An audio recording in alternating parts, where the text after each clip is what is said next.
Saudara-saudara yang dikasihi Tuhan, mari kita kembali berdoa sebelum kita melakukan tugas kehidupan kita pada hari ini. Mari kita bersatu dalam doa. Kami bersyukur ya Tuhan, di pagi hari ini, karena kasih-Mu Tuhan, Kristus sudah menjadi pendamai untuk segala dosa-dosa kami. Kami mau belajar firman-Mu Tuhan sebelum kami melakukan kegiatan, pekerjaan, kehidupan kami hari ini. Pimpin kami dengan Roh Kudus-Mu, dalam nama Yesus kami memohon. Amin. Saudara-saudara, renungan pagi kali ini Rabu 28 April 2021 bertajuk Kristus Pendamaian Dosa. Teks bacaan diambil dari 1 Yohanes 2 ayat 2, terjemahan baru Lembaga Alkitab Indonesia, berbunyi demikian. Dan ia adalah pendamaian untuk segala dosa kita, dan bukan untuk dosa kita saja, tetapi untuk dosa seluruh dunia. Saudara-saudaraku, pendamaian itu terjadi karena ada pertikaian. Ibarat dua orang bersengketa lalu berdamai. Syarat utama menuju perdamaian adalah kesediaan hati, menyadari kesalahan, dan memaafkan, melupakan masa lalu, kemudian mengampuni. Dalam memelihara pendamaian, perlu ada tatanan yang dipenuhi bersama menuju masa depan yang dicita-citakan. Saudaraku, Kristus adalah pendamaian manusia dengan Allah. Allah sesungguhnya sangat benci atas dosa dan pelanggaran manusia. Namun Allah telah berjanji menyelamatkan manusia, bahkan perjanjian Allah itu kekal. Allah menyelesaikan pelanggaran dengan jalan pendamaian di dalam Yesus Kristus. Pelanggaran pertama atas dosa kita ada di Taman Eden. Manusia yang diciptakan Allah itu melanggar perintah Allah. Konsekuensinya, mereka diusir dari Taman Eden. Pelanggaran kedua adalah perspektif hukum Taurat. Allah telah memberikan hukum Taurat kepada umat Israel melalui Musa hambanya, dan umat itu berjanji memelihara dan melakukan perintah Allah baik siang maupun malam. Kenyataannya, manusia gagal melakukan apa yang dituliskan dalam hukum Taurat. Paulus dalam Roma 3 ayat 10 juga 12 menuturkan demikian. Tidak ada yang benar, seorang pun tidak. Semua orang telah menyeleweng, mereka semua tidak berguna. Tidak ada yang berbuat baik, seorang pun tidak. Dari perspektif hukum Taurat, manusia adalah orang yang berdosa di hadapan Allah karena melanggar perintah Allah. Dilihat dari pelanggaran atas hukum Taurat, manusia layaknya beroleh muka Allah. Disinilah kasih Allah yang begitu besar kepada kita. Allah yang seharusnya mendatangkan murka atas dosa kita, namun beroleh pengampunan di dalam Yesus Kristus. Dosa dan pelanggaran kita tidak lagi diperhitungkan Allah. pelanggaran dosa kita telah diampuni di dalam pengorbanan Yesus Kristus di kayu salib yang rela mati.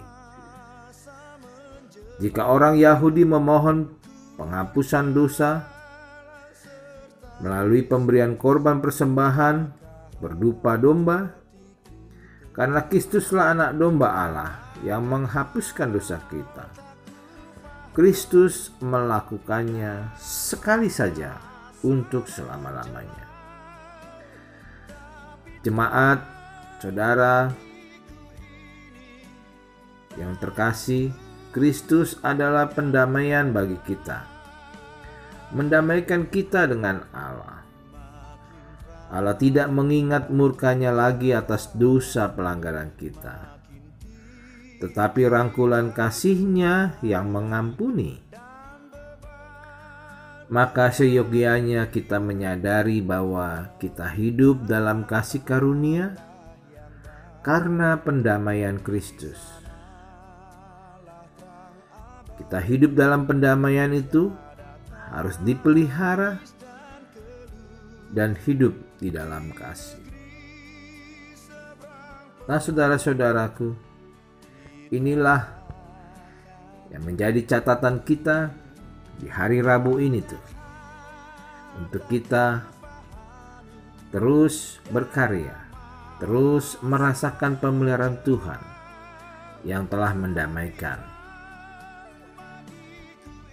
dosa-dosa kita yang tidak diingatnya lagi, dan rasakanlah kasih Tuhan yang terus-menerus ada dalam kehidupan kita.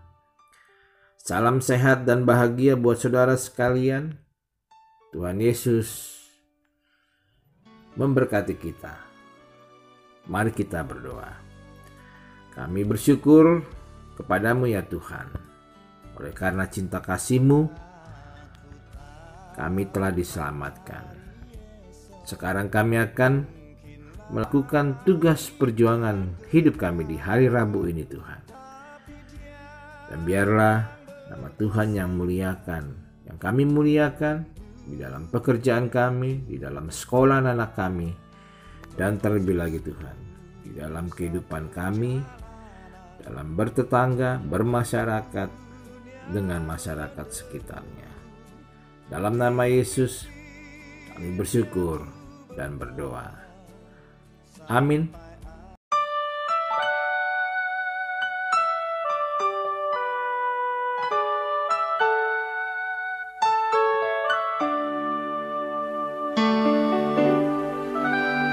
Aku tahu kan hari esok, namun langkahku tegap.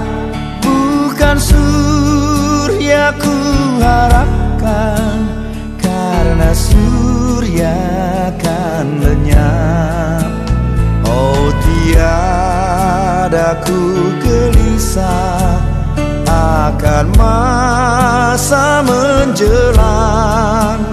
Ku berjalan serta Yesus, maka hatiku tenang.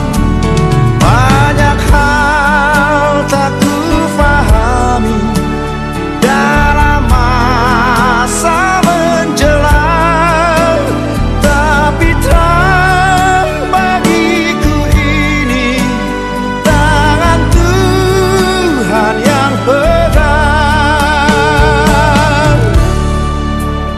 Makin teranglah perjalanan, makin tinggi aku naik, dan bebanku makin ringan. Makin nampaklah yang baik. Di sanalah terang abadi, tiada tangis dan keluh. Di negeri seberang pelangi, kita akan bertemu. Banyak hal tak ku fahami dalam masa menjelang, tapi